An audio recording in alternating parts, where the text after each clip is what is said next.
So മദറിൻ്റെ age advance ചെയ്യുന്തോറും എന്താണെന്ന് വെച്ചിട്ടുണ്ടെങ്കിൽ കുഞ്ഞിന് ക്രോമസോമൽ ഡിസോർഡർ വരാനുള്ള സാധ്യത കൂടുതലാണ്.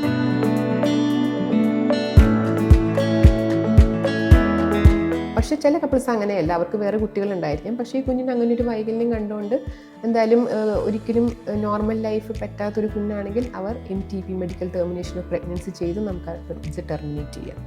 മൾട്ടിപ്പിൾ പ്രഗ്നൻസി, അത് ട്വിൻസ് വരാം, ട്രിപ്ലെറ്റ്സ് വരാം, എപ്പോഴും ഒരു ഹൈ റിസ്ക് പ്രഗ്നൻസി തന്നെയാണ്. അങ്ങനെ പ്ലാസൻ്റെ താഴെ വന്നിരുന്നാൽ ബ്ലീഡിങ് വരാനും മിക്കപ്പോഴും അങ്ങനെയുള്ള പ്രഗ്നൻസി നമുക്ക് അവസാനം സിസേറിയൻ ചെയ്ത് തന്നെ ബേബിയെ പുറത്തെടുക്കേണ്ടതായിട്ട് വരും.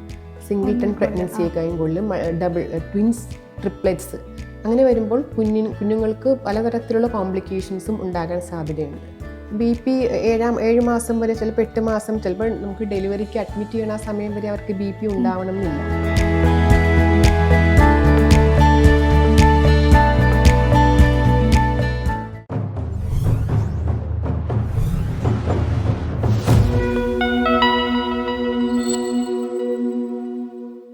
ഇന്ന് ഹെൽത്ത് പ്ലസിൽ ഹൈ റിസ്ക് പ്രഗ്നൻസിയെക്കുറിച്ച് സംസാരിക്കാൻ കൊച്ചി കിൻഡർ ഹോസ്പിറ്റലിലെ കൺസൾട്ടൻറ്റ് ഗൈനക്കോളജിസ്റ്റ് ഡോക്ടർ നൂർജഹാനാണ് നമ്മോടൊപ്പം ചേരുന്നത്.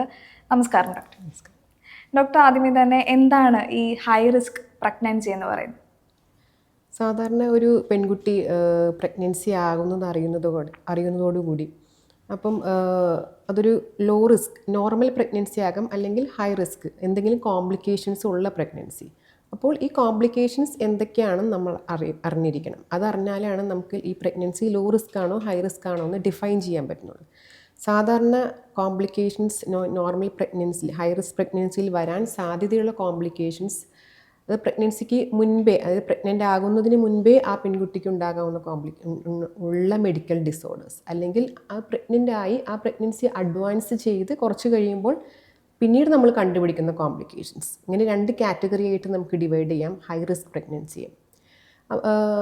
എന്തൊക്കെയാണ് ഈ പ്രഗ്നൻസിക്ക് മുൻപേ ഈ പെൺകുട്ടിക്ക് ഉണ്ടാകാവുന്ന മെഡിക്കൽ ഡിസോർഡേഴ്സ് എന്ന് നമുക്ക് നോക്കാം. നമുക്കറിയാം, നമ്മുടെ ചുറ്റും ഇപ്പോൾ ഡയബറ്റിസ് കൂടുതൽ പ്രിവലൻ്റ് ആയിട്ട് കണ്ടുവരുന്നുണ്ട്. അതിപ്പം അഡൽട്ടിൽ ലേറ്റ് ഓൺസെറ്റ് ഡയബറ്റീസിനേക്കാളും കുറച്ചും കൂടെ നമ്മളിപ്പോൾ കണ്ടുവരുന്നത് ടൈപ്പ് 1 ഡയബറ്റിസ്, അതായത് ചെറുപ്പകാലം മുതലേ ഡയബറ്റിസ് സ്റ്റാർട്ട് ചെയ്യുന്നത്. അപ്പോൾ ഈ പെൺകുട്ടി പ്രഗ്നൻസി ആകുന്നതിന് മുൻപേ അവർക്ക് ഡയബറ്റിസ് ഉള്ളവരും അതിനുവേണ്ടി ട്രീറ്റ്മെൻറ്റ് എടുക്കുന്നവരുമായിരിക്കാം. അതായത് ഇതിനെ നമ്മൾ ഓവേർട്ട് ഡയബറ്റിസ് എന്ന് പറയും, അതായത് ടൈപ്പ് 1 ഡയബറ്റിസ്. അതൊരു കോംപ്ലിക്കേഷൻ ഇൻ പ്രഗ്നൻസിയാണ്. അല്ലെങ്കിൽ അവർക്ക് എന്തെങ്കിലും ക്രോണിക് ഹൈപ്പർ ടെൻഷൻ, നേരത്തെ പ്രഗ്നൻസി ആകുന്നതിന് മുൻപേ ഹൈ പ്രഷർ ഡിറ്റക്റ്റ് ചെയ്ത് അതിനുവേണ്ടി മെഡിസിൻ കഴിക്കുന്നവരായിരിക്കാം. അതും നമ്മൾ ഒരു ഹൈ റിസ്ക് പ്രഗ്നൻസി കാറ്റഗറിയിൽ ഉൾപ്പെടുത്തുന്നു. അതുകൂടാതെ വരാവുന്ന ഒരു മെഡിക്കൽ ഡിസോർഡറാണ് ഫിറ്റ്സ്. നമുക്ക് ചുറ്റും കാണുന്ന seizure disorder, epilepsy complicating pregnancy എന്ന് പറയും. അതും ഒരു ഹൈ റിസ്ക് പ്രഗ്നൻസിയാണ്. കാരണം എപ്പിലെപ്സിക്ക് കഴിക്കുന്ന ഒരുപാട് മെഡിസിനുകളുണ്ട്. ആ എല്ലാ മെഡിസിനുകളൊന്നും പ്രഗ്നൻസിയിൽ സേഫ് ആയിരിക്കില്ല. കാരണം മിക്ക മെഡിസിൻസും അവരുടെ കുഞ്ഞിൻ്റെ വളർച്ചയ്ക്ക് ദൂഷ്യഫലങ്ങൾ ഉണ്ടാക്കുന്ന, അംഗവൈകല്യങ്ങൾ ഉണ്ടാക്കുന്ന മെഡിസിൻസും ഉണ്ടാകും. അപ്പോൾ അങ്ങനെയുള്ളവരാണെങ്കിൽ തീർച്ചയായും അവർ പ്രഗ്നൻ്റ് ആകാൻ തയ്യാറെടുക്കുന്നതിന് മുൻപേ പ്രോപ്പർ ആയിട്ടൊരു പ്രീ കൺസെപ്ഷണൽ കൗൺസിലിംഗ് ചെയ്ത് തന്നെ അവർ കഴിക്കുന്ന മെഡിസിൻ ആ പ്രഗ്നൻസിക്ക് സേഫ് അല്ല എന്നുണ്ടെങ്കിൽ അതിന് സേഫായിട്ടുള്ള ഒരു മെഡിസിനിലേക്ക്, അത് ന്യൂറോളജിസ്റ്റിനെ കണ്ടിട്ടാണെങ്കിലും ആ ഒരു സേഫ് ആയിട്ടുള്ള മെഡിസിൻ കഴിച്ച് പ്രഗ്നൻസി ആകുന്നതാണ് അമ്മയ്ക്കും കുഞ്ഞിനും ഏറ്റവും സേഫ് ആയിട്ടുള്ളത്. അതുകൂടാതെ പിന്നെ നമ്മൾ കണ്ടുവരുന്ന വേറൊരു മെഡിക്കൽ ഡിസോർഡർ ഹാർട്ട് ഡിസീസ് ഉള്ള അമ്മമാരായിരിക്കാം. അല്ലെങ്കിൽ അവർക്ക് ജനിച്ചപ്പോൾ മുതൽ എന്തെങ്കിലും ഹാർട്ട് വാൽവിന് പ്രശ്നമുള്ളവർ, അല്ലെങ്കിൽ ജനിച്ച ശേഷം എന്തെങ്കിലും റുമാറ്റിക് ഹാർട്ട് ഡിസീസ് വന്ന് ഹാർട്ട് വാൽവിന് സർജറി കഴിഞ്ഞ അമ്മമാരായിരിക്കാം വരുന്നത്. അങ്ങനെയുള്ളവർക്കാണെങ്കിൽ ഈ ഹാർട്ട് സർജറി കഴിഞ്ഞ പേഷ്യൻസ് ആണെങ്കിൽ അവർ മിക്കവാറും ഒരു വാർഫാരിൻ, അതായത് ബോഡിയിൽ ബ്ലഡ് ക്ലോട്ട് ചെയ്യാതിരിക്കാനുള്ള വാർഫാരിൻ എന്ന മെഡിസിൻ കഴിക്കുന്നവരായിരിക്കും. ഈ മെഡിസിൻ ഒരിക്കലും കുഞ്ഞിൻ്റെ വളർച്ചയ്ക്ക് ഒട്ടും നല്ലതല്ലാത്തൊരു മെഡിസിനാണ്. കുട്ടിക്ക് അംഗവൈകല്യങ്ങളും വളർച്ചക്കുറവും ഉണ്ടാക്കാൻ സാധ്യതയുള്ള മെഡിസിനാണ്. അപ്പം അങ്ങനെയുള്ള അമ്മമാരാണെങ്കിലും അവർ പ്രഗ്നൻസിക്ക് തയ്യാറെടുക്കുന്നതിന് മുൻപേ ഒരു ഗൈനക്കോളജിസ്റ്റിനെ കണ്ട് പ്രോപ്പറായിട്ട് അങ്ങനെയുള്ള മെഡിസിൻ അവർ പ്രോപ്പറായിട്ട് എടുക്കുന്നുണ്ടെങ്കിൽ ആ മെഡിസിൻ മാറ്റി ആ പ്രഗ്നൻസിക്ക് സേഫായിട്ടുള്ള ഒരു മെഡിസിൻ തന്നെ അവരെടുത്തിട്ട് വേണം പ്രഗ്നൻസി ആകാൻ. ഇൻ കേസ് അവർക്ക് നേരത്തെ അങ്ങനെ ചെയ്യാൻ പറ്റിയില്ലെങ്കിൽ അവർ പ്രഗ്നൻസി ടെസ്റ്റ് ചെയ്ത് പ്രഗ്നൻ്റ് ആണെന്ന് അറിയുന്നതോടുകൂടി തന്നെ ഉടൻ തന്നെ ഒരു ഗൈനക്കോളജിസ്റ്റിനെ കണ്ടിട്ട് പ്രോപ്പറായിട്ട് ആ ഒരു മെഡിസിൻ മാറ്റി പ്രഗ്നൻസിക്ക് സേഫ് ആയിട്ടുള്ള മെഡിസിനിലേക്ക് തന്നെ ചേഞ്ച് ചെയ്യേണ്ടതാണ്. നമ്മൾ ഇത്രയും പറഞ്ഞത് പ്രഗ്നൻസിക്ക് മുൻപേ കാണാവുന്ന മെഡിക്കൽ ഡിസോർഡേഴ്സ്, അതൊരു ഹൈ റിസ്ക് പ്രഗ്നൻസി ആയിട്ട് നമ്മൾ കാറ്റഗറൈസ് ചെയ്യും. രണ്ടാമത്തെ കാറ്റഗറി അവർ പ്രഗ്നൻസി മുന്നോട്ട് പോകുന്ന സമയത്ത് നമ്മൾ കണ്ടുപിടിക്കുന്ന കോംപ്ലിക്കേഷൻസ്. ഫോർ എക്സാമ്പിൾ, അവർക്ക് പ്രഗ്നൻസിയുടെ തുടക്കത്തിൽ ഡയബറ്റീസ് ഇല്ലായിരിക്കാം, നമ്മൾ ബ്ലഡ് ടെസ്റ്റ് ഒക്കെ ചെയ്തു, എല്ലാം നോർമലായിരിക്കാം. എന്നാലും നമ്മൾ സാധാരണ അങ്ങനെയുള്ളവർക്കാണെങ്കിലും ഒരു 28 വീക്ക്, അതായത് 7th മന്ത് കഴിയുമ്പോൾ വീണ്ടും നമ്മൾ ബ്ലഡ് ടെസ്റ്റ് ചെയ്യും. ആ ബ്ലഡ് ടെസ്റ്റിലായിരിക്കും അവർക്ക് വീണ്ടും ഡയബറ്റീസ് കണ്ടുപിടിക്കുന്നത്. അങ്ങനെ കാണുന്ന ഡയബറ്റീസിനെ നമ്മൾ ഗസ്റ്റേഷണൽ ഡയബറ്റീസ് മെലിറ്റസ്, GDM എന്ന് പറയും. അതും ഒരു ഹൈ റിസ്ക് പ്രഗ്നൻസി ആയിട്ടാണ് നമ്മൾ കാറ്റഗറൈസ് ചെയ്യുന്നത്. അല്ലെങ്കിൽ അവർക്ക് നേരത്തെ ബ്ലഡ് പ്രഷറോ അങ്ങനെ കോംപ്ലിക്കേഷൻസ് ഒന്നും ഇല്ലാത്തവരായിരിക്കും. അങ്ങനെയുള്ള എല്ലാ പ്രഗ്നൻ്റ് ലേഡീസും OP ചെക്കപ്പിന് വരുമ്പോൾ നമ്മൾ എല്ലാവരുടെയും ബ്ലഡ് പ്രഷർ ഡോക്യുമെൻ്റ് ചെയ്യാറുണ്ട്. അപ്പോൾ അങ്ങനെ വരുമ്പോൾ എന്തെങ്കിലും BP വേരിയേഷൻ വന്നാൽ, അതായത് ഹൈപ്പർ ടെൻഷൻ വന്നാൽ, അത് പ്രഗ്നൻസിയിൽ കുഞ്ഞിനും അമ്മയ്ക്കും ഒരുപോലെ ദോഷം ചെയ്യും. അപ്പോൾ അതിന് നമ്മൾ പറയുന്നത് പ്രീ എക്ലാംസിയ എന്ന് പറയുന്ന കോംപ്ലിക്കേഷൻസ് ആണ്. അതും ഒരു ഹൈ റിസ്ക് പ്രഗ്നൻസിയാണ്. അതുകൂടാതെ നമ്മൾ ഹൈ റിസ്ക് പ്രഗ്നൻസി ആയിട്ട് കൺസിഡർ ചെയ്യുന്ന മൾട്ടിപ്പിൾ പ്രഗ്നൻസി, സിംഗിൾട്ടൺ പ്രഗ്നൻസിയേക്കാളും കൂടുതൽ ട്വിൻസ്, ട്രിപ്ലെറ്റ്സ്. അങ്ങനെ വരുമ്പോൾ കുഞ്ഞുങ്ങൾക്ക് പലതരത്തിലുള്ള കോംപ്ലിക്കേഷൻസും ഉണ്ടാകാൻ സാധ്യതയുണ്ട്. അതും ഒരു ഹൈ റിസ്ക് പ്രഗ്നൻസിയാണ്. അല്ലെങ്കിൽ IUGR, intra uterine growth restriction, അതായത് കുഞ്ഞിൻ്റെ വളർച്ചക്കുറവ്. ചിലപ്പം ഒരു 28 ആഴ്ചയിൽ 30 ആഴ്ചയിലൊക്കെ നോർമലി വളർന്നുകൊണ്ടിരുന്ന ഒരു പ്രഗ്നൻസി ആയിരിക്കാം. മിക്കവാറും ഇങ്ങനെയുള്ള കോംപ്ലിക്കേഷൻസ് ഒക്കെ തലപൊക്കുന്നത് 32 വീക്സ് ഒക്കെ കഴിയുമ്പോഴായിരിക്കും. അത് കഴിഞ്ഞ് നമ്മൾ അമ്മയുടെ വയറ് നോക്കുമ്പോഴായിരിക്കും കുഞ്ഞ് വളർച്ചക്കുറവ് പോലും നമുക്ക് അനുഭവപ്പെടുന്നത്. അങ്ങനെ വരുമ്പോൾ നമ്മൾ പ്രോപ്പറായിട്ട് സ്കാൻ ചെയ്ത് കുഞ്ഞിൻ്റെ വളർച്ചക്കുറവ് യഥാർത്ഥത്തിലുണ്ടോ, കുഞ്ഞിന് ചുറ്റുമുള്ള ഫ്ലൂയിഡ് ലെവൽ നോർമലായിട്ടിരിക്കുന്നു, കുഞ്ഞിലേക്കുള്ള രക്തയോട്ടം നോർമലാണോ എന്നുള്ള പല കാര്യങ്ങളും നമ്മൾ അസസ് ചെയ്യേണ്ടതായിട്ട് വരും. അപ്പോൾ ആ ഒരു കണ്ടീഷനെ FGR, IUGR എന്ന് പറയും നമ്മൾ. പ്ലാസെൻ്റൽ പൊസിഷൻ, മറുപിള്ളയുടെ പൊസിഷൻ. നോർമലി മറുപിള്ള മേളിലായിട്ടാണ്, യൂട്രസിൻ്റെ മേൽഭാഗത്തായിട്ടാണ് ലൊക്കേറ്റ് ചെയ്തേക്കുന്നത്. അങ്ങനെ പ്ലാസെൻ്റ താഴെ വരുന്ന ഒരു കണ്ടീഷന് പ്ലാസെൻ്റ പ്രീവിയ എന്ന് പറയും, മെഡിക്കൽ കണ്ടീഷനാണ്. അങ്ങനെ പ്ലാസെൻ്റ താഴെ വന്നിരുന്നാൽ ബ്ലീഡിങ് വരാനും മിക്കപ്പോഴും അങ്ങനെയുള്ള പ്രഗ്നൻസി നമുക്ക് അവസാനം സിസേറിയൻ ചെയ്ത് തന്നെ ബേബിയെ പുറത്തെടുക്കേണ്ടതായിട്ടും വരും. അപ്പോൾ ഇത്രയും കണ്ടീഷൻസാണ് നമ്മൾ പ്രഗ്നൻസി അഡ്വാൻസ് ചെയ്ത് കഴിയുമ്പോൾ കണ്ടുപിടിക്കുന്ന കോംപ്ലിക്കേഷൻസ്. അപ്പോൾ ഈ ഹൈ റിസ്ക് പ്രഗ്നൻസി എന്ന് പറയുമ്പോൾ നമ്മൾ ഈ പറഞ്ഞ പോലെ നേരത്തെ ഉള്ള മെഡിക്കൽ ഡിസോർഡർ ഉള്ളവരും, അല്ലെങ്കിൽ ആ പ്രഗ്നൻസി അഡ്വാൻസ് ചെയ്ത് കഴിയുമ്പോൾ നമ്മൾ കണ്ടുപിടിക്കുന്ന കോംപ്ലിക്കേഷൻസ്, ഈ 2 കാറ്റഗറിയും ഹൈ റിസ്ക് പ്രഗ്നൻസിയിൽ വരും. ഇപ്പോൾ ഈ ഹൈ റിസ്ക് പ്രഗ്നൻസിയെ സംബന്ധിച്ചിടത്തോളം ഇപ്പം ഏത് ഘട്ടത്തിലാണ് അത് ഹൈ റിസ്ക് ആവുന്നത് എന്ന് നമുക്ക് നേരത്തെ മുൻകൂട്ടി അറിയാനായിട്ട് പറ്റുമോ? ഇല്ല.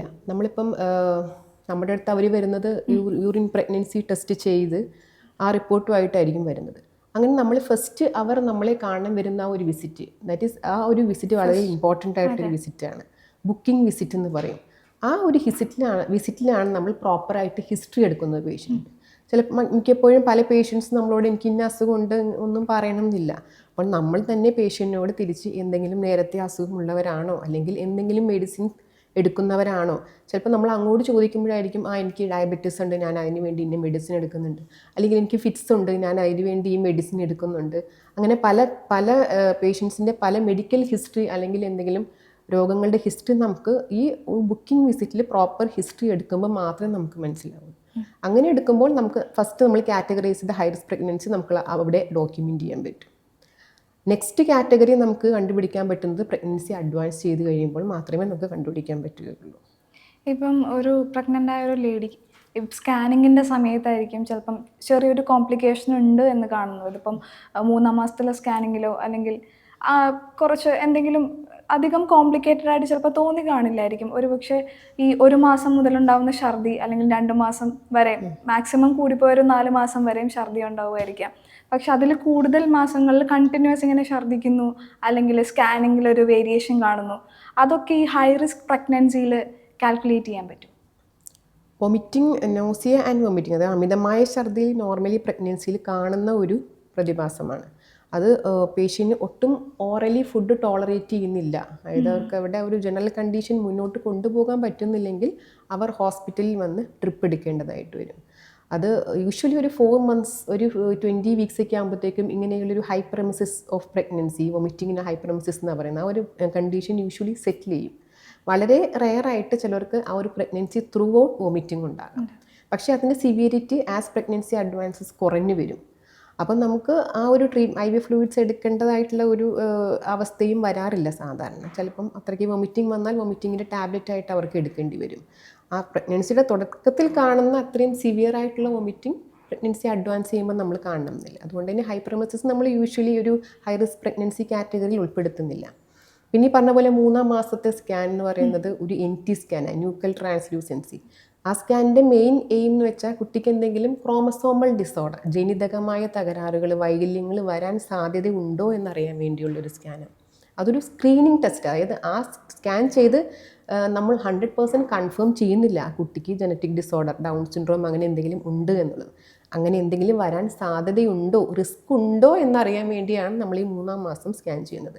ഇൻ കേസ് നമ്മൾ എന്തെങ്കിലും ഒരു അപാകത, NT സ്കാനിൽ എന്തെങ്കിലും ഒരു അപാകത കണ്ടുപിടിച്ചാൽ നമ്മൾ പേഷ്യൻറ്റിനോട് ഈ ഒരു റിസ്ക് എക്സ്പ്ലെയിൻ ചെയ്തിട്ട് അതൊരു 100% കൺഫേം ചെയ്യാൻ വേണ്ടി കൺഫർമേറ്ററി ടെസ്റ്റ് നമ്മൾ പേഷ്യൻറ്റിനോട് അഡ്വൈസ് ചെയ്യും. ഓക്കെ, അങ്ങനെ കൺഫർമേറ്ററി ടെസ്റ്റ് അമ്നിയോസെൻറ്റസിസ് എന്ന് പറഞ്ഞ ഒരു ടെസ്റ്റാണ് നമ്മൾ ചെയ്യുന്നത്. യൂഷ്വലി യൂട്രസിൻ്റെ അകത്തുനിന്ന് ഫ്ലൂയിഡ് കുത്തിയെടുത്തിട്ട് നമ്മൾ കുഞ്ഞിൻ്റെ ക്രോമസോം സ്റ്റഡി നടത്തിയിട്ട് ആ കുഞ്ഞിന് ക്രോമസോമൽ ഡിസോർഡർ ഇല്ല എന്ന് നമ്മൾ കൺഫേം ചെയ്യുന്ന ഒരു ടെസ്റ്റാണ് അമ്നിയോസെൻറ്റസിസ്. അങ്ങനെ ഇല്ലെങ്കിൽ ആ കപ്പിൾസിന് സേഫായിട്ടിരിക്കാം, അവരുടെ കുഞ്ഞിന് വേറെ പ്രശ്നങ്ങളൊന്നുമില്ല എന്നുള്ള രീതിയിൽ സമാധാനമായിട്ടിരിക്കാം. ഈ ഹൈ റിസ്ക് പ്രഗ്നൻസിയിൽ ടെസ്റ്റുകളുണ്ട്, അതായത് ഏതൊക്കെ ടെസ്റ്റുകൾ ചെയ്തു കഴിഞ്ഞാൽ ഹൈ റിസ്ക് പ്രഗ്നൻസി കണ്ടുപിടിക്കാൻ പറ്റും എന്ന് നമുക്ക് ഇപ്പം മുൻകൂട്ടി അങ്ങനെ കണ്ടുപിടിക്കാൻ പറ്റും? നമ്മൾ പറഞ്ഞ കാറ്റഗറി 1 ഹൈ റിസ്ക്, അതായത് പ്രഗ്നൻസിക്ക് മുൻപേ ഉള്ളതാണ്. നമ്മൾ യൂഷ്വലി പ്രോപ്പർ ഹിസ്റ്ററിയിലൂടെ തന്നെയാണ് നമ്മളത് എങ്ങനെയാണെന്ന് കണ്ടുപിടിക്കുന്നത്. നമ്മൾ പറഞ്ഞ കാറ്റഗറി 2, അതായത് പ്രഗ്നൻസി അഡ്വാൻസ് ചെയ്യുമ്പോൾ ഉള്ള കോംപ്ലിക്കേഷൻസ്, അതായത് ഗസ്റ്റേഷണൽ ഡയബറ്റിസ്. നമ്മൾ എല്ലാ പ്രഗ്നൻറ്റ് ലേഡീസിനും നമ്മൾ അവരുടെ പ്രഗ്നൻസിയുടെ തുടക്കത്തിൽ തന്നെ ബ്ലഡ് ടെസ്റ്റ് ചെയ്തിട്ടുണ്ടെങ്കിലും 28 വീക്സ് ആ ഒരു സമയത്താണ് പ്രഗ്നൻസിയിൽ ഉണ്ടാകാവുന്ന ഡയബറ്റിസ് കൂടുതലായിട്ടും തലപൊക്കി തുടങ്ങുന്നത്. ആ സമയത്ത് നമ്മൾ വീണ്ടും അവർക്കൊരു ബ്ലഡ് ടെസ്റ്റ് GCT, അതായത് പഞ്ചസാര വെള്ളം കുടിച്ചിട്ട് 1 hour കഴിഞ്ഞ് ബ്ലഡ് ടെസ്റ്റ് നോക്കുന്നത്. ആ ഷുഗറിൽ വേരിയേഷൻ ഉണ്ടെങ്കിൽ നമ്മൾ അവർക്ക് സ്ക്രീനിങ് ടെസ്റ്റ്, അവർക്ക് വരാൻ സാധ്യതയുണ്ട്, പ്രഗ്നൻസിയിലെ ഡയബറ്റിസ് വരാൻ സാധ്യതയുണ്ട് എന്ന് നമ്മൾ പേഷ്യൻറ്റിന് മനസ്സിലാക്കി കൊടുക്കും. അത് കഴിഞ്ഞ് നമ്മൾ ഒരു കൺഫേം ചെയ്യാൻ വേണ്ടി വേറൊരു ബ്ലഡ് ടെസ്റ്റും കൂടെ ചെയ്താണ് അവർക്ക് GDM, അതായത് ഈ ഗസ്റ്റേഷണൽ ഡയബറ്റിസ് മെലിറ്റസ് ഉണ്ട് എന്ന് കൺഫേം ചെയ്യുന്നത്. അപ്പോൾ GDM നമ്മൾ കണ്ടുപിടിക്കുന്നത് ഈ ഒരു രീതിയിലാണ്, 7th മന്തിൽ. അല്ലെങ്കിൽ ഇപ്പം 7th മന്തിലും കുറച്ച് പേർക്ക് ഷുഗർ ലെവൽ നോർമൽ ആയിരിക്കാം.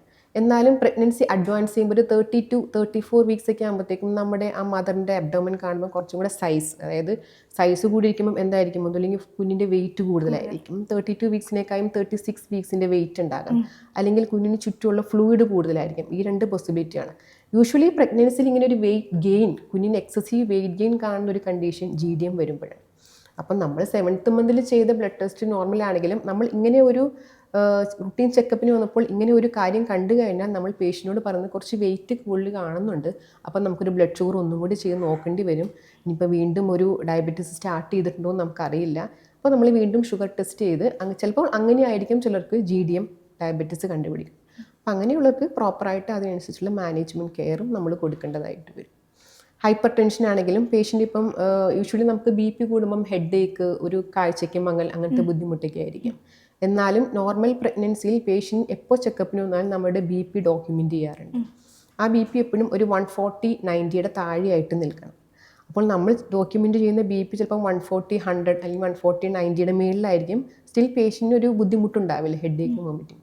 അപ്പോൾ നമ്മൾ എന്ത് ചെയ്യും, വീണ്ടും BP മോണിറ്റർ ചെയ്ത് സെയിം ലെവലിൽ തന്നെ അതിനേക്കാൾ കൂടുതലായിട്ട് BP നിൽക്കുകയാണെങ്കിൽ നമ്മൾ കുറച്ച് ബ്ലഡ് ടെസ്റ്റ് മദറിൻ്റെ ബോഡിയിൽ ചെയ്യേണ്ടതായിട്ട് വരും. അതായത് ഈ BP വേരിയേഷൻ കൊണ്ട് കുഞ്ഞിനോ അമ്മയ്ക്കോ എന്തെങ്കിലും ബുദ്ധിമുട്ടുകൾ വരാൻ സാധ്യതയുണ്ടോ എന്നറിയാൻ വേണ്ടിയിട്ട്.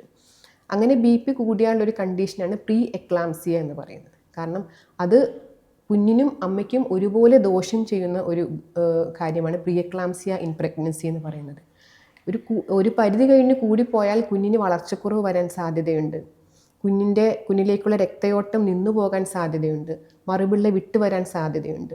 ഒരു പരിധി കഴിഞ്ഞ് ഈ പ്രഷർ കൂടിപ്പോയാൽ അമ്മയ്ക്കാണെങ്കിലും തലച്ചോറിനകത്ത് രക്തസ്രാവം ഉണ്ടാകാനും അങ്ങനെ പല കോംപ്ലിക്കേഷൻസും ഉണ്ടാകാൻ സാധ്യതയുണ്ട്. അതുകൊണ്ട് പ്രീ എക്ലാംസിയ എന്ന ഒരു കണ്ടീഷൻ നമ്മൾ പ്രഗ്നൻസിയിൽ കണ്ടുപിടിച്ചാൽ അത് നല്ലൊരു ഹൈ റിസ്ക് പ്രഗ്നൻസി ആയിട്ട് തന്നെ കൂടുതൽ ആൻറ്റിനേറ്റൽ വിസിറ്റ് ഫ്രീക്വൻസി കൂട്ടിക്കൊണ്ട് തന്നെ നമ്മൾ മാനേജ് ചെയ്യേണ്ടതായിട്ടൊരു കണ്ടീഷനാണ്. ഡോക്ടർ, അതുപോലെ ഈ ബെഡ് റെസ്റ്റ് കൺസൾട്ട് ചെയ്യുന്ന ആളുകളുണ്ട് അല്ലെങ്കിൽ ഡോക്ടേഴ്സ് ഉണ്ട്. അപ്പം പ്രഗ്നൻ്റ് ആയ ലേഡീസിന് ബെഡ് റെസ്റ്റ് പ്രോപ്പറായിട്ടുള്ളൊരു ബെഡ് റെസ്റ്റ് വേണമെന്ന് പറയുന്നുണ്ട്. അവരെയൊക്കെ ഈ ഹൈ റിസ്ക് കാറ്റഗറിയിൽ ഉൾപ്പെടുത്താൻ പറ്റുമോ? നോർമൽ ഒരു പ്രഗ്നൻസിയിൽ നമ്മളൊരിക്കലും ബെഡ് റെസ്റ്റ് പറയാറില്ല. നമ്മൾ ബെഡ് റെസ്റ്റ് പറയുന്ന 2-3 കണ്ടീഷൻസിൽ ഒന്ന് വരുന്നതാണ് പ്ലാസെൻ്റൽ പൊസിഷൻ താഴെയായിട്ടിരിക്കുമ്പോൾ, പ്ലാസെൻ്റ താഴെ വരുന്ന ഒരു കണ്ടീഷൻ. അപ്പം ഒത്തിരി സ്ട്രെയിൻ ചെയ്ത് കഴിയുമ്പം അവർക്ക് ബ്ലീഡിങ്ങും അതനുസരിച്ചിട്ട് ലേബർ പെയിനും നേരത്തെ സ്റ്റാർട്ട് ചെയ്യാനുള്ള സാധ്യത ഉള്ളതുകൊണ്ട് അങ്ങനെയുള്ളവരോട് നമ്മൾ ബെഡ് റെസ്റ്റ്, കഴിയുന്നതും ബെഡ് റെസ്റ്റ്, അവരവരുടെ കാര്യങ്ങൾക്കും വേണ്ടി മാത്രം ബാത്റൂമിൽ പോകാനോ അല്ലെങ്കിൽ അങ്ങനെ എന്തെങ്കിലും ആവശ്യത്തിന് മാത്രം ഇറങ്ങിയിട്ട് ബാക്കി ബെഡ് റെസ്റ്റ് എടുക്കാൻ നമ്മൾ പറയും. രണ്ടാമത്തെ കാറ്റഗറി ഈ പറഞ്ഞ പ്രിയക്ലാംസിയ, പ്രഗ്നൻസിയിൽ ഉണ്ടാകാവുന്ന പ്രഷർ. പ്രിയക്ലാംസിയ വന്നു കഴിഞ്ഞാൽ അതിൻ്റെ മെയിൻ ട്രീറ്റ്മെൻറ്റ് ബെഡ് റെസ്റ്റ് എടുക്കുക, BP ഉണ്ടെങ്കിൽ അതിൻ്റെ മെഡിസിൻസ് എടുക്കുക, കുഞ്ഞിൻ്റെ അനക്കം ശ്രദ്ധിക്കുക, ഇങ്ങനത്തെ പല കാര്യങ്ങളാണ്. ഈ 2 കാറ്റഗറിക്കുമാണ് നമ്മൾ യൂഷ്വലി ബെഡ് റെസ്റ്റ് വേണം എന്ന് നിർബന്ധമായിട്ടും പറയാറുള്ളത്, ബെഡ് റെസ്റ്റ്. അപ്പം ഈ 2 പ്രഗ്നൻസി നമുക്ക് ഹൈ റിസ്ക് ആയിട്ട് തന്നെ എടുക്കേണ്ടി വരും. ഇപ്പം ആദ്യമൊക്കെ ഒരു 1-2 അല്ലെങ്കിൽ ഒരു 7-ാം മാസം വരെ BP നോർമലായൊരു പേഷ്യൻ്റ് ആണെന്ന് കരുതുക. അപ്പം ഈ ഡെലിവറിയുടെ സമയത്ത് അവർക്ക് BP വേരിയേഷൻ വന്നു, അല്ലെങ്കിൽ അങ്ങനെ കുറേ സാഹചര്യങ്ങൾ നമ്മൾ കാണാറുണ്ട്. BP കൂടുതലാണ് എന്ന് പറയുന്ന ഒരുപാട് സാഹചര്യങ്ങളുണ്ടാവും. അതെന്തുകൊണ്ടാണ് വരുന്നത്? അതും ഹൈ റിസ്ക്കുമായിട്ട് എന്തെങ്കിലും ബന്ധമുണ്ടാവും? BP 7 മാസം വരെ, ചിലപ്പോൾ 8 മാസം, ചിലപ്പോൾ നമുക്ക് ഡെലിവറിക്ക് അഡ്മിറ്റ് ചെയ്യണ ആ സമയം വരെ അവർക്ക് BP ഉണ്ടാവണം എന്നില്ല. പക്ഷേ അവരുടെ ബോഡിയിൽ ഉണ്ടാകുന്ന ചില ഹോർമോൺ ചേഞ്ചിൻ്റെ വേരിയേഷൻ കാരണം അവർക്ക് ആ സമയത്ത്, പിന്നെ സ്ട്രെസ്, ആ പേഷ്യൻ്റ് ഒരു ആങ്സൈറ്റി ഉണ്ടാവുമല്ലോ ഡെലിവറി എടുക്കാറാകുമ്പോൾ, അത് കൂടാണ്ട് അവരുടെ ബോഡിയിൽ ഉണ്ടാകുന്ന കുറച്ച് ചേഞ്ചസ്, ആസ് പ്രഗ്നൻസി റിലേറ്റഡ് ആയിട്ടുള്ള ചേഞ്ചസ് കാരണമായിട്ടൊരു BP വേരിയേഷൻ വരാം. അപ്പം അങ്ങനെ വരുമ്പോൾ അതും നമ്മൾ പ്രീ എക്ലാംസി ആയിട്ട് തന്നെ ട്രീറ്റ് ചെയ്യണം. അതാണെങ്കിലും അങ്ങനെയാണെങ്കിലും കുഞ്ഞിൻ്റെയും അമ്മയുടെയും ജനറൽ കണ്ടീഷൻ വളരെ നല്ലതാണ് എന്ന് ഇപ്പോൾ സ്കാൻ ചെയ്തോ അല്ലാതെയോ നമ്മൾ ട്രീറ്റ്മെൻറ്റ് കൊടുക്കേണ്ടി വരും അവർക്ക്. ഇപ്പോൾ ഈ പ്രഗ്നൻസിയെ സംബന്ധിച്ചിടത്തോളം നോക്കുകയാണെങ്കിൽ ഇപ്പം വീട്ടുകാർക്ക് അല്ലെങ്കിൽ കൂടെയുള്ള ആളുകൾക്ക് അതിനെക്കുറിച്ച് ചിലപ്പം അറിവില്ലായ്മ ഉണ്ടാവുമായിരിക്കാം. അതായത് ഇപ്പം ഹൈ റിസ്ക് ആയൊരു പേഷ്യൻ്റ് അല്ലെങ്കിൽ ഒരു കൺസീവ് ആയ ലേഡി ആണെന്നുണ്ടെങ്കിൽ അവരെ എങ്ങനെ മാനേജ് ചെയ്യണം, വീട്ടിലായിരിക്കുന്ന സമയത്ത് എങ്ങനെ മാനേജ് ചെയ്യണം, അല്ലെങ്കിൽ അവർക്ക് ആവശ്യമായിട്ടുള്ള എന്തൊക്കെ കാര്യങ്ങൾ ചെയ്തു കൊടുക്കണമെന്ന് അറിയാത്ത പലരും ഉണ്ടാവും. അപ്പം അവരെയൊക്കെ വീടുകളിൽ വെച്ച് നമുക്ക് എങ്ങനെ അവരെ മാനേജ് ചെയ്യാൻ പറ്റും? അവരോടൊക്കെ എന്താണ് സംസാരിക്കാനുള്ളത്? അത് നമ്മൾ ദാറ്റ് ഡിപ്പെൻഡ്സ് അപ്പോൺ കണ്ടീഷൻ. നമ്മളിപ്പോൾ ഏത് ഹൈ റിസ്ക് പ്രഗ്നൻസി ആണ്, സപ്പോസ് ഇപ്പോൾ BP ആണ് അവർക്ക്, ഹൈപ്പർ ടെൻഷൻ ആണെന്ന് നമുക്ക് കണ്ടുപിടിച്ചതെങ്കിൽ അവർ ചെക്കപ്പിന് വരുമ്പം അവർ എന്തൊക്കെ കാര്യങ്ങൾ വീട്ടിൽ വെച്ച് ശ്രദ്ധിക്കണം എന്ന് നമ്മൾ പറഞ്ഞു കൊടുക്കണം. അതായത് BP കൂടുന്നു, അത് കുഞ്ഞിനെ ബാധിക്കുന്നു എന്നുള്ളതിൻ്റെ ചില ലക്ഷണങ്ങൾ നമ്മുടെ ശരീരം തന്നെ കാണിച്ചു തുടങ്ങും. അപ്പോൾ അങ്ങനെ എന്തെങ്കിലും ബുദ്ധിമുട്ട്, ഉദാഹരണമായിട്ട് അങ്ങനെ എന്തെങ്കിലും പ്രശ്നം ഈ ഹൈ BPയിൽ ഉണ്ടെങ്കിൽ അമ്മയ്ക്ക് തലവേദന, കണ്ണിന് കാഴ്ച മങ്ങൽ, അടിവയറിന് വേദന, വയറിൻ്റെ മുകൾ ഭാഗത്തായിട്ട് വേദന, അനക്കക്കുറവ്, ഇങ്ങനെ എന്തെങ്കിലും ബുദ്ധിമുട്ട് അവർക്ക് വീട്ടിൽ വെച്ച് തോന്നിയാൽ ഉടൻ തന്നെ അവർ ഹോസ്പിറ്റലിൽ അഡ്മിറ്റ് ആകണം. ഈ എല്ലാ ഹൈ റിസ്ക് പ്രഗ്നൻസിയിലും ഓരോ കണ്ടീഷൻ നമ്മൾ ഡിഫൈൻ ചെയ്ത് കഴിയുമ്പോൾ ഇപ്പോൾ ആ പേഷ്യൻറ്റിനോടും അവരുടെ റിലേറ്റീവ്സിനോടും നമ്മൾ ക്ലിയർ ആയിട്ട് തന്നെ അവർക്ക് കൺവിൻസ് ചെയ്ത് കൊടുക്കണം ഇതെന്ത് കണ്ടീഷനാണ്, ഈ കണ്ടീഷൻ വന്നാൽ നമ്മൾ എന്തൊക്കെ വീട്ടിൽ ശ്രദ്ധിക്കണം. ഇപ്പോൾ നമ്മളിപ്പം BPയുടെ കാര്യം പറഞ്ഞ പോലെ കുഞ്ഞിൻ്റെ അനക്കം നന്നായിട്ട് കിട്ടുന്നുണ്ടോ എന്നുള്ള കാര്യങ്ങൾ, തലവേദനയോ അങ്ങനെ എന്തെങ്കിലും ബുദ്ധിമുട്ടുണ്ടോ, മൾട്ടിപ്പിൾ പ്രഗ്നൻസി ആണെങ്കിലും കുഞ്ഞിൻ്റെ അനക്കം നല്ലപോലെ ശ്രദ്ധിക്കാൻ, ഇങ്ങനത്തെ ആ ഒരു നമ്മൾ ശ്രദ്ധിച്ചില്ലെങ്കിൽ വരാവുന്ന കോംപ്ലിക്കേഷൻസും കൂടെ എക്സ്പ്ലെയിൻ ചെയ്ത് വേണം. ഫോർ എക്സാമ്പിൾ ഡയബറ്റിസ് ആണെങ്കിൽ, ഡയബറ്റിസിൽ GDM ആണെങ്കിൽ എന്താ പറയുക, കുഞ്ഞിൻ്റെ വെയിറ്റ് ഓവറായിട്ട് വരും. ഇപ്പോൾ 32 വീക്സിന് 36 വീക്ക് അല്ലെങ്കിൽ 38 വീക്കിൻ്റെ വെയിറ്റ് വരും. അപ്പോൾ അങ്ങനെ വരുമ്പോഴത്തേക്ക് എന്താണെന്ന് വെച്ചിട്ടുണ്ടെങ്കിൽ പെട്ടെന്ന് തന്നെ അവരുടെ ലേബർ പെയിൻ സ്റ്റാർട്ട് ചെയ്യും. അപ്പോൾ തന്നെ യൂട്രസ് സ്റ്റിമുലേറ്റഡ് ആയിട്ട് അപ്പോൾ തന്നെ 32 വീക്സ് 34 വീക്സിൽ തന്നെ യൂട്രസിന് കൺട്രാക്ഷൻസ് വന്ന് അവർ നേരെ ഡെലിവറി ആവാൻ സാധ്യതയുണ്ട്. അപ്പോൾ അങ്ങനെ വരുമ്പോൾ ഒരു പ്രീ ടേം, മാസം തികയാത്തൊരു കുഞ്ഞിനെയായിരിക്കും അവർ പ്രസവിക്കുന്നത്. അപ്പോൾ ആ കുഞ്ഞിന് അതിൻ്റേതായിട്ടുള്ള ശ്വാസം മുട്ടലും NICU അഡ്മിഷൻ, അങ്ങനെ ഒരുപാട് കോംപ്ലിക്കേഷൻസ് വരാം. അതുമാത്രമല്ല ഈ GDM പേഷ്യൻ്റ് ഡേറ്റ് ആയിട്ടാണ് പ്രസവിക്കുന്നത്, ഇത്രയും വെയിറ്റുള്ള കുഞ്ഞിനെ പ്രസവിക്കുമ്പോൾ നമുക്കറിയാം അതിൻ്റേതായിട്ടുള്ള ബുദ്ധിമുട്ടും അമ്മയ്ക്കുണ്ടാകും. പ്രസവം നമ്മൾ ഉദ്ദേശിക്കുന്ന പോലെ ആ ഒരു ഫാസ്റ്റ്, ആ ഒരു രീതിയിൽ സമയത്ത് തന്നെ നടക്കണം എന്നില്ല. ചിലപ്പോൾ അവസാനം പേഷ്യൻ്റ് നമുക്ക് സിസേറിയൻ എടുക്കേണ്ടതായിട്ട് വരും. ഇനി അത്രയും വലിയൊരു കുഞ്ഞിനെ അവർ പ്രസവിക്കേണ്ടി വന്നാൽ അമ്മയുടെ ജനനേന്ദ്രിയത്തിൻ്റെ ഭാഗത്ത് മൊത്തം മുറിവുകൾ ഉണ്ടാകാനും കുഞ്ഞിൻ്റെ തല വന്ന് കൈ വരാതെയുള്ള ഷോൾഡർ ഡിസ്റ്റൂഷ്യ എന്നുള്ളൊരു കോംപ്ലിക്കേഷൻസ്, ഇങ്ങനെ പല കോംപ്ലിക്കേഷൻസ് ഉണ്ട്. അപ്പോൾ ഈ ഒരു കോംപ്ലിക്കേഷൻ നമ്മൾ കണ്ടുപിടിച്ച് കഴിഞ്ഞാൽ ആ പേഷ്യൻറ്റിനും അവരുടെ വീട്ടുകാർക്കും നമ്മൾ ഇത് ശ്രദ്ധിച്ചില്ലെങ്കിൽ, നമ്മൾ ഷുഗർ കൺട്രോൾ ചെയ്തില്ലെങ്കിൽ ഇങ്ങനെയുള്ള കോംപ്ലിക്കേഷൻസ് ഉണ്ടാകാം. Through out pregnancy, during delivery കഴിഞ്ഞ് കുഞ്ഞിനും ഇങ്ങനെയുള്ള കോംപ്ലിക്കേഷൻസ് ഉണ്ടാകും. അതുകൊണ്ടും പ്രോപ്പറായിട്ട് നമ്മൾ ഡയബറ്റിസ് കെയർ ചെയ്ത് അതിനനുസരിച്ച് ഡയറ്റും മെഡിസിനും എടുക്കണമെന്ന് പ്രോപ്പറായിട്ട് പറഞ്ഞു കൊടുത്താലേ അവർ വീട്ടിൽ പോയി ഇത്തരം കാര്യങ്ങൾ വളരെ പ്രോപ്പറായിട്ട് ചെയ്യുകയുള്ളൂ. ഇപ്പം എല്ലാവരും മിക്കവരും എനിക്കൊന്ന് കൺസീവ് ആയ ഉടനെ അല്ലെങ്കിൽ ഏകദേശം ആളുകളും ആഗ്രഹിക്കുന്ന ഒരു ഇരട്ടക്കുട്ടികളായിരുന്നെങ്കിൽ നന്നായിരുന്നു എന്ന് ആഗ്രഹിക്കുന്ന ഒരുപാട് പേരുണ്ടാവും. ഈ ഇരട്ടക്കുഞ്ഞുങ്ങളുടെ പ്രസവത്തിൻ്റെ കാര്യം പറയുകയാണെന്നുണ്ടെങ്കിൽ അത് ഹൈ റിസ്ക് കാറ്റഗറിയിൽ വരുന്നതാണോ? മൾട്ടിപ്പിൾ പ്രഗ്നൻസി, അത് ട്വിൻസ് വരാം, ട്രിപ്ലെറ്റ്സ് വരാം, എപ്പോഴും ഒരു ഹൈ റിസ്ക് പ്രഗ്നൻസി തന്നെയാണ്. കാരണം ഇപ്പം ട്വിൻസ് ആണെങ്കിൽ ചിലപ്പം 2 തരത്തിലുള്ള ട്വിൻസ് ഉണ്ട്. ഒരേ മറുപിള്ള തന്നെ 2 ട്വിൻസിനും സപ്ലൈ ചെയ്യുന്നു, അല്ലെങ്കിൽ ട്വിൻസിലെ ഓരോ കുഞ്ഞിനും ഓരോ മറുപിള്ള, ഡൈകോറിയോണിക്, മോണോകോറിയോണിക് എന്ന് പറയും. അതിൽ ഏറ്റവും കോംപ്ലിക്കേറ്റഡ് ആയിട്ടുള്ളത് 2 കുഞ്ഞുങ്ങൾക്കും ഒരു പ്ലാസൻ്റ സപ്ലൈ ചെയ്യുമ്പോഴാണ്. അപ്പം അങ്ങനെ വരുമ്പോൾ ഒരു ഭാഗത്ത് രക്തയോട്ടം കുറയാനും മറ്റേ ഭാഗത്ത് രക്തയോട്ടം കൂടി ഒരു കുഞ്ഞിന് മാത്രമായിട്ട് വളർച്ചക്കുറവോ അല്ലെങ്കിൽ ഒരു കുഞ്ഞ് മാത്രമായിട്ട് വയറിൻ്റെ അകത്ത് തന്നെ മരിച്ചു പോകാനുള്ള സാധ്യത കൂടുതലാണ്. മാത്രമല്ല ഇങ്ങനെയുള്ള പ്രഗ്നൻസി വരുമ്പോൾ കുഞ്ഞുങ്ങൾക്ക് തന്നെ വൈകല്യങ്ങൾ, ഹാർട്ടിൻ്റെ ഡിഫക്ട്സ്, അതല്ലാതെ എല്ലാ വൈകല്യങ്ങളും വരാനുള്ള സാധ്യത ഈ ഒരു മോണോകോറിയോണിക് ട്വിൻ പ്രഗ്നൻസിയിൽ കൂടുതലാണ്. അതുകൊണ്ട് ട്വിൻ പ്രഗ്നൻസി മാത്രമല്ല, ഡെലിവറിയുടെ സമയത്തും അതിൻ്റേതായിട്ടുള്ള കോംപ്ലിക്കേഷൻസ് ഈ ട്വിൻ പ്രഗ്നൻസിക്കുണ്ട്. ഡയബറ്റിസ്, ഹൈപ്പർ ടെൻഷൻ, ഇതെല്ലാം വരാനുള്ള സാധ്യതയും നോർമൽ സിംഗിൾ പ്രഗ്നൻസിയേക്കായി മൾട്ടിപ്പിൾ പ്രഗ്നൻസിയിൽ കൂടുതലാണ്. അപ്പോൾ അതുകൊണ്ട് എപ്പോഴും ഒരു multiple pregnancy high risk pregnancy തന്നെയാണ്. ഇപ്പോൾ ഈ അബോർഷൻ ചെയ്യുന്ന സാഹചര്യങ്ങൾ ഉണ്ടാവാറുണ്ട് പ്രഗ്നൻസിയുടെ ജേണിയിൽ. അപ്പോൾ ഈ അബോർഷൻ എന്ന് പറയുമ്പം അതൊരു ഹൈ റിസ്ക് ആയതുകൊണ്ട് അബോർഷൻ ചെയ്യുന്നവരുണ്ടാവാം, അല്ലെങ്കിൽ കണ്ടിന്യൂ ചെയ്യാൻ പറ്റിയില്ല എന്നുണ്ടെങ്കിൽ അത് അബോർട്ട് ചെയ്യേണ്ട അല്ലെങ്കിൽ ടെർമിനേറ്റ് ചെയ്യേണ്ട പല സാഹചര്യങ്ങളും ഉണ്ടാവാറുണ്ട്. അതൊക്കെ ഈ ഹൈ റിസ്ക്കുമായിട്ട് ബന്ധപ്പെട്ടാണ് ഇരിക്കുക. നമ്മളങ്ങനെ പ്രഗ്നൻസി അബോർട്ട് ചെയ്യേണ്ട ഒരു കണ്ടീഷൻ 2 എണ്ണമാണുള്ളത്.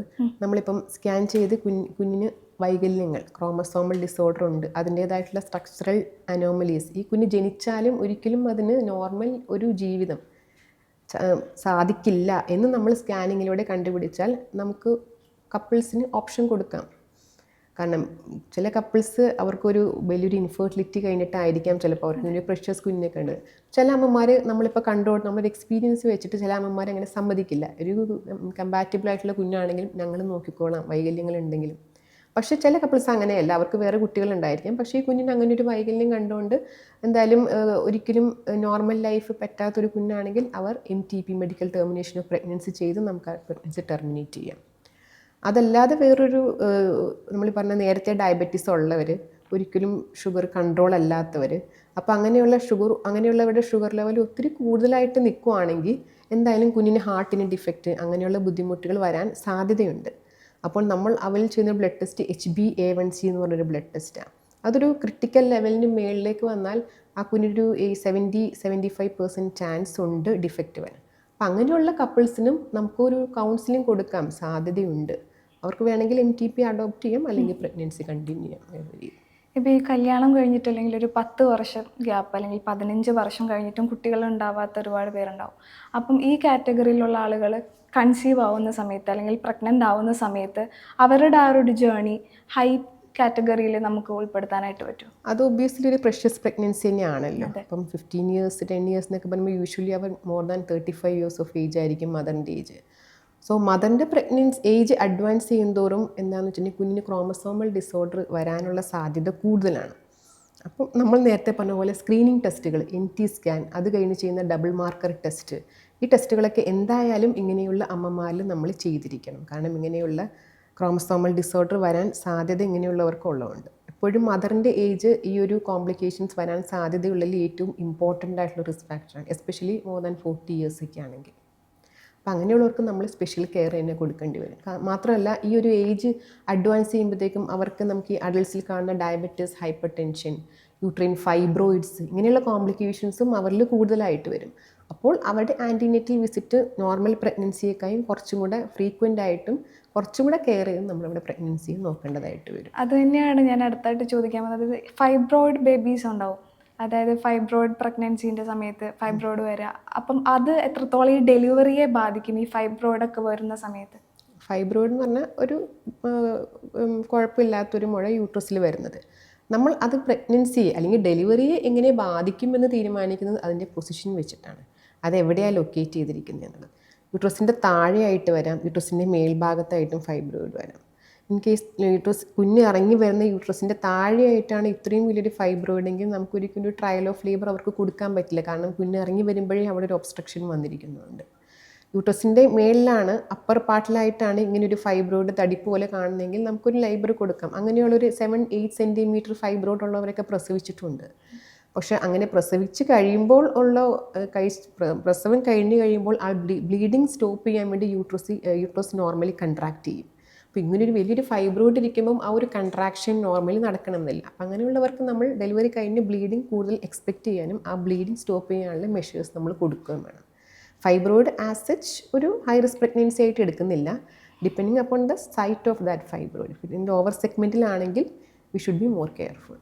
അതായത് ഇപ്പോൾ ഗർഭപാത്രത്തിൽ കിടക്കുന്ന കുട്ടിയുടെ പൊസിഷൻ ഈ റിസ്കിനെ, ഹൈ റിസ്ക് കാറ്റഗറിയിൽ അത് ബാധിക്കും? കുട്ടിയുടെ പൊസിഷൻ ഒരിക്കലും ഹൈ റിസ്ക് കാറ്റഗറി, കാരണം നോർമലി നമ്മൾ നോർമൽ ഡെലിവറിക്ക് വെക്കുന്നത് ഇപ്പോഴും കുഞ്ഞിൻ്റെ തല താഴെ, അത് കെഫാലിക് പ്രസൻറ്റേഷൻ വരുമ്പോഴാണ്. ചിലവരുടെ നമുക്കൊരു 36 വീക്കിൽ സ്കാൻ ചെയ്യുമ്പോഴും കുഞ്ഞിൻ്റെ ബട്ടക്സ് താഴെയായിട്ട് ബ്രീച്ച് പ്രസൻറ്റേഷൻ എന്ന് പറയും.